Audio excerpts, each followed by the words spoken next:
BJP చేపట్టిన విజయ సంకల్ప యాత్ర ద్వారా 10 సంవత్సరాల కాలంలో మోడీ చేసిన సంక్షేమ పథకాలను వివరిస్తున్నామన్నారు బీజేపీ జాతీయ ఉపాధ్యక్షురాలు డీకే అరుణ.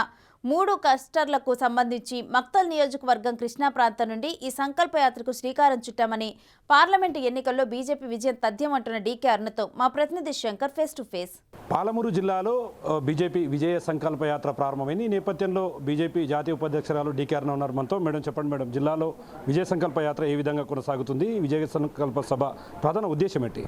బ్రహ్మాండంగా కొనసాగుతోంది. యాత్రలో పెద్ద ఎత్తున ప్రజలు పాల్గొంటున్నారు, చాలా ఉత్సాహంగా పాల్గొంటున్నారు.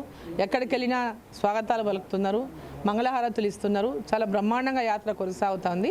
ఈ విజయ సంకల్ప యాత్ర ముఖ్య ఉద్దేశము రాబోయేటటువంటి పార్లమెంట్ ఎన్నికల్లో ఈ 10 సంవత్సరాల్లో నరేంద్ర మోదీ గారు చేసినటువంటి కార్యక్రమాలను ప్రజలకు తెలియజేయడం, ప్రజలందరూ కూడా ఆ విషయాలను తెలపడం, మళ్ళీ వచ్చేటటువంటి రాబోయే పార్లమెంట్ ఎన్నికల్లో నరేంద్ర మోదీ గారు ప్రధానమంత్రిగా ఉండాలని ప్రతి ఒక్కరు కూడా ఈరోజు ప్రజలు కాంక్షిస్తున్నారు.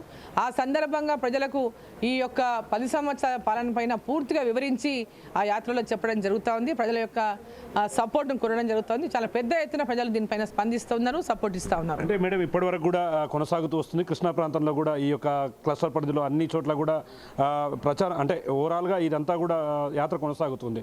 అంటే ఈ యాత్ర ఎప్పటి వరకు కొనసాగుతుంది? మిగతా ఏ ప్రాంతాల్లో మేజర్గా ప్రజలకు మీరు ఏం చెప్పదలుచుకున్నారు ఈ యాత్ర ద్వారా? ఈ యాత్ర మొత్తము 3 పార్లమెంటు నియోజకవర్గాల్లో యాత్ర కొనసాగుతుంది. కృష్ణమ్మ దగ్గర మన మక్తల్ నియోజకవర్గం కృష్ణాలో కృష్ణమ్మ దగ్గర నుంచి ఈ యాత్రను మన రాష్ట్ర అధ్యక్షులు కేంద్ర మంత్రివర్యులు కిషన్ రెడ్డి గారు ప్రారంభించినారు. రాష్ట్ర వ్యాప్తంగా ఇట్లాంటి 5 యాత్రలు 5 ప్రాంతాల నుంచి నడుస్తూ ఉన్నాయి యాత్రలు. అది దీంట్లో మన ఈ 3 కృష్ణమ్మ యాత్రలో పార్లమెంటు మహబూబ్ నగర్, నాగర్ కర్నూలు పార్లమెంటు, అదేవిధంగా నల్గొండ పార్లమెంటు, ఈ 3 పార్లమెంట్లలో ఈ యాత్ర కృష్ణమ్మ యాత్ర కొనసాగుతుంది. ఇప్పుడు ఫస్ట్ 3 డేస్, ఇది 3rd డే, 20వ తేదీ నాడు యాత్ర ప్రారంభమైంది. మొన్న మక్తల్ నారాయణపేటలో యాత్ర కొనసాగింది. మొన్న నైట్ నారాయణపేటలో ఉన్నాము. మళ్ళీ నిన్న పొద్దున నారాయణపేట నుంచి బయలుదేరి దేవరకద్ర, కొత్తకోట, మహబూబ్ నగర్కి వచ్చినాము. మహబూబ్ నగర్లో నైట్ హాల్ట్ చేసి ఇప్పుడు హన్వాడ పోతున్నాము. హన్వాడ నుంచి మళ్ళీ కొడంగల్, కోస్గి కొడంగల్, తర్వాత మళ్ళీ షాద్ నగరు, రేపొద్దున జడ్చర్ల, తర్వాత సాయంత్రం నాగర్ కర్నూలులోకి యాత్ర ప్రవేశిస్తుంది.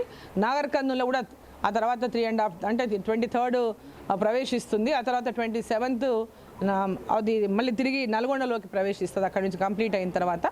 సో ఈ యాత్ర మొత్తంగా ఫస్ట్ వరకు యాత్ర కొనసాగుతుంది. కృష్ణమ్మ యాత్ర ఫస్ట్ వరకు కొనసాగుతుంది. ఇది ఆల్మోస్ట్ చూస్తున్నాం. ఓవరాల్గా ఈ 10 ఏళ్ల కాలంలో బీజేపీ పార్టీ చేసినటువంటి సంక్షేమ పథకాలు, మోడీ చేసినటువంటి సంక్షేమ పథకాలను వివరిస్తూ విజయ సంకల్ప యాత్ర ముందుకు వెళ్తుందని, అదేవిధంగా పార్లమెంట్ ఎన్నికల నేపథ్యంలో పూర్తి స్థాయిలో ఖచ్చితంగా ప్రజలంతా కూడా బీజేపీ వైపే ఉన్నారని, రాబోయే పార్లమెంట్ ఎన్నికల్లో బీజేపీ విజయం సాధించడం ఖాయమంటూ కూడా బీజేపీ జాతీయ ఉపాధ్యక్షురాలు డీకే అరుణ చెప్తున్నటువంటి పరిస్థితి కనిపిస్తుంది. ఇది ఇక్కడ లేటెస్ట్ అప్డేట్. కెమెరా పర్సన్ నాగేష్తో Shankar Goud, Big TV, Mahabubnagar నుండి.